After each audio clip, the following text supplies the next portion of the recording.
Good morning. Well, the Olympics are over. All that hoopla is a thing of the past. And all this raises a question, a very pertinent question. Are these Olympic Games really Olympic in nature? Are they relevant to the situation? The situation is both economic as well as political.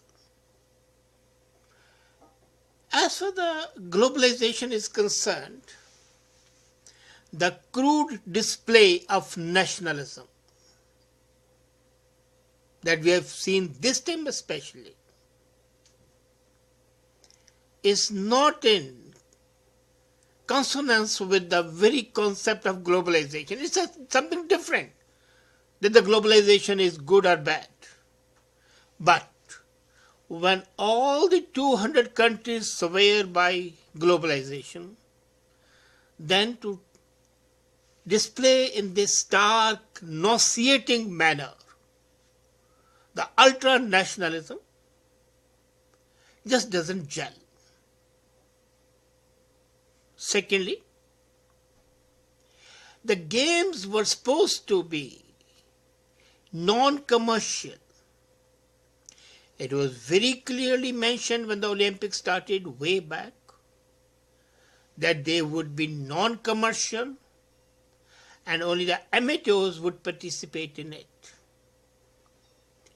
The reality is that the participants now are absolutely not amateurs. They are almost professionals. They live by that. They are funded either by the countries or by the organizations or by those groups which have a stake in that. And the commercialization of the games has been carried to such extent that it has become an event where corporates, governments, and some so-called charities make such a large buck that they have vested interest in winning medals, not because of merit, but because of commercial gains. Those gains might accrue later on in the next 4 years by the winners of the medals. You see, when the Olympics were there in the old Roman era, there was a justification for those Olympics.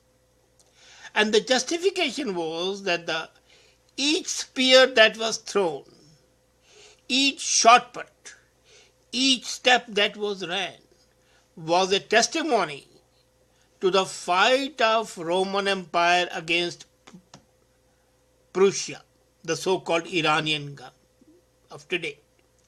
Now that is no longer valid. The games are not an expression of the power of one empire against the other. They are supposed to be expression of the spirit of sportsmanship.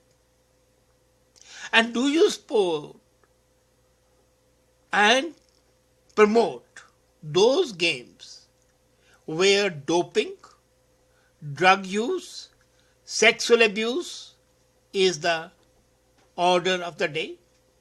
And that's what we have been seeing in these Olympic Games. And they reach their acme in these Rio Games. And then look at the frustration. On the one side, we have great opulence. Fine.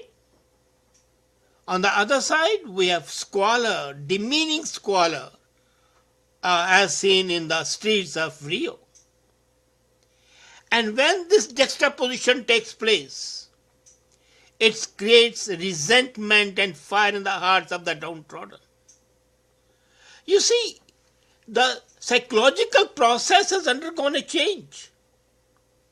People today are no longer willing to accept the fact of being exploited any longer. They may not be able to do anything, but they resent it. And the resentment finds its expression in violence.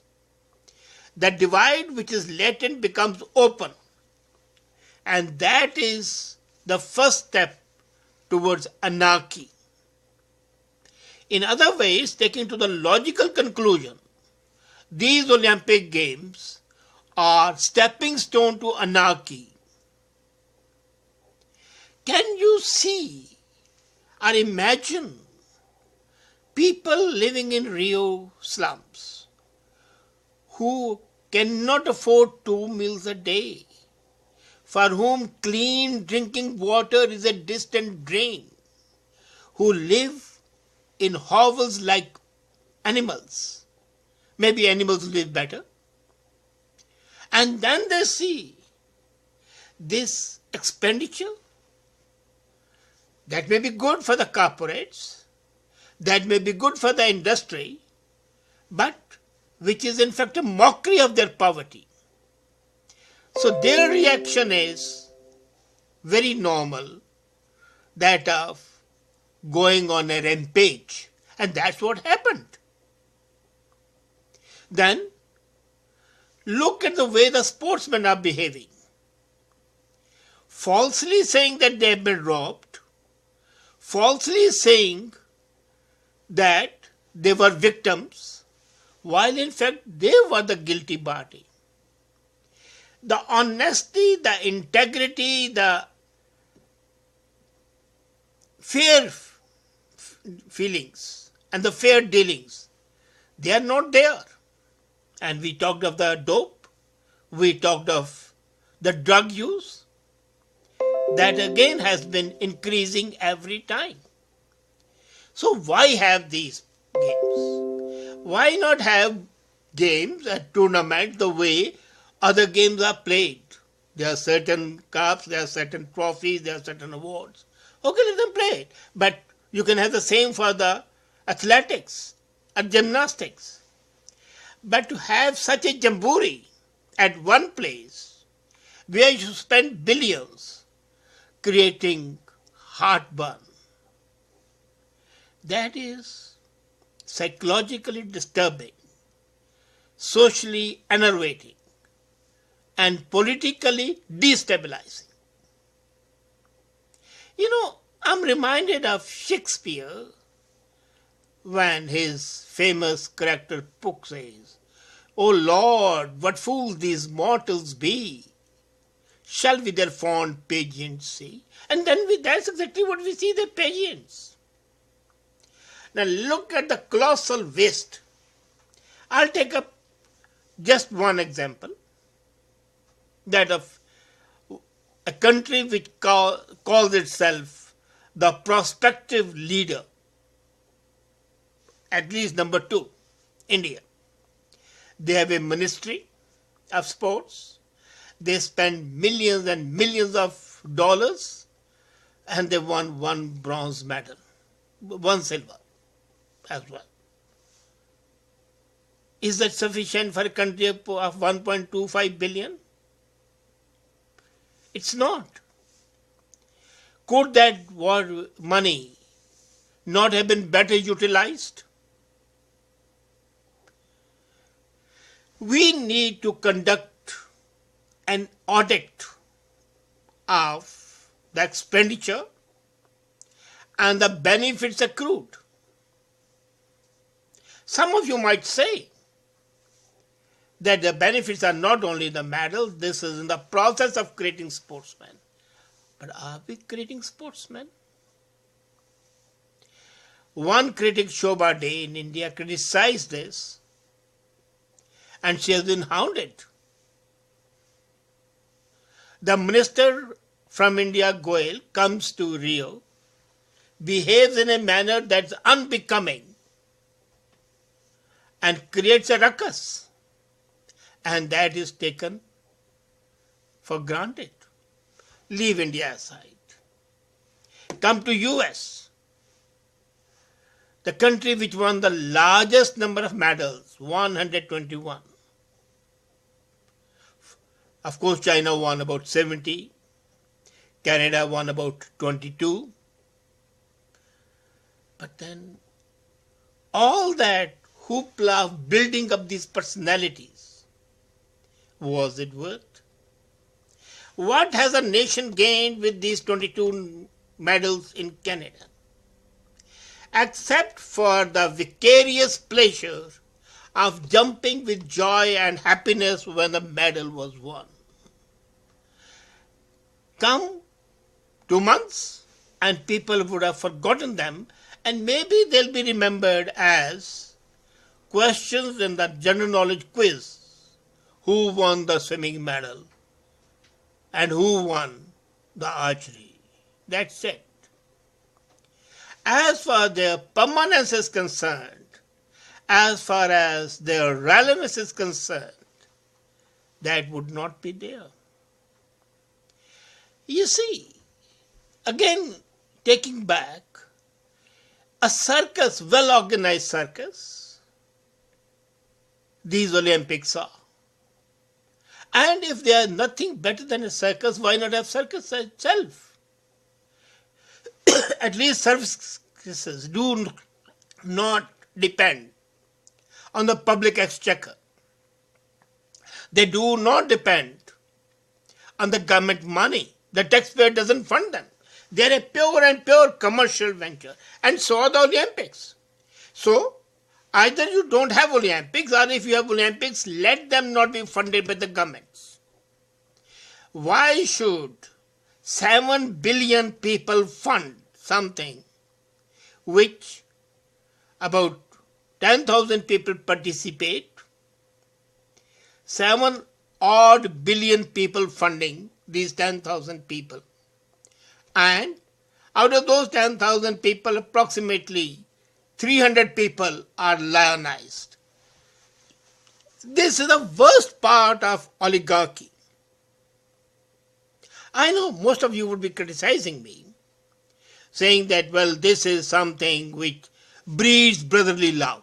No, it breeds internecine war, undeclared war.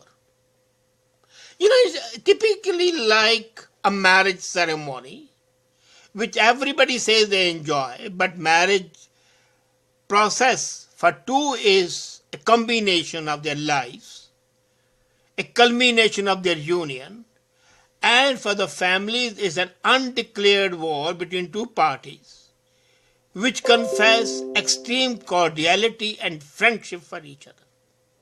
Same is Olympics. Here, the rivalry is open. There's nothing hidden, there's nothing latent, there's no camouflage. Every athlete, every country goes with an ambition and declared award objective of winning. And if you remember, the founder of the Olympics said, the object of Olympics is not to win, but to participate. The very objective enunciated by the originator of the Olympics has been vitiated, has been just trampled on, has just been violated not once, but violated time and again. Violated not by one, but by all involved, whether it's the governments, whether it's the sports organizations, whether it's the individuals or the corporates which are sponsoring these events, or a series of them. Olympics appeared to be good. They were good. But they started losing their relevance when in Munich, the Israeli athletes were target of terrorism, Palestinian terrorism. That was the beginning of the process of downfall of Olympics.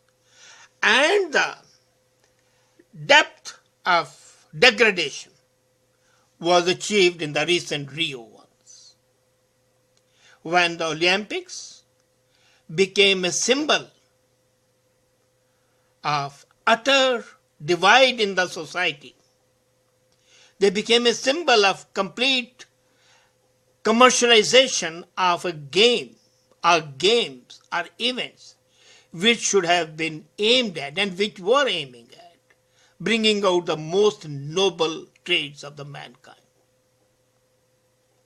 You see, everything starts with a good purpose. So did Olympics. But when they lose their relevance, it is better to give them a decent burial. Our biggest problem is that we build up institutions and refuse to give them a decent burial. We forget that every institution, every event, everything has a limited life. Human beings come and go. Our closest relations have to depart. Countries undergo a change geographically and politically. So what's so sacrosanct about the Olympics, which have lost all relevance and all meaning and have become a travesty of all the noble ideas that permeated the games, yet to survive? They are a hoary reminder of the degradation, of selfishness, of avarice, of human greed and unseemly rivalry, camouflaged by the nobility of the games and the sportsmanship. Coming down further, all the Olympic Games and the organizers say it's not commercial. Do you believe it really? And if it's to be commercial, there's nothing wrong with that. Clearly say that these games are commercial in nature, they're commercial ventures. And the moment you declare them commercial ventures, then you and I would not have to fund them. That governments would not be funding them. Then they become the corporate events. And all the halo, all the glory would not be there. Nor would the carnival become an almost religious procession. As it is, these games are nothing but a commentary on human greed, on challenge which is not met honestly, but encourages underhand, devious means. The games are not games, they are undeclared war between the competitors, where no method, no way is too mean to be adopted, where the countries stand by or get their reputation by the number of the medals they win, not by the number of the participants that they have gone, where the winners, when they come back, are crowned with the laurels and the wreaths, but the wreaths are made with the bank money, not of the flowers.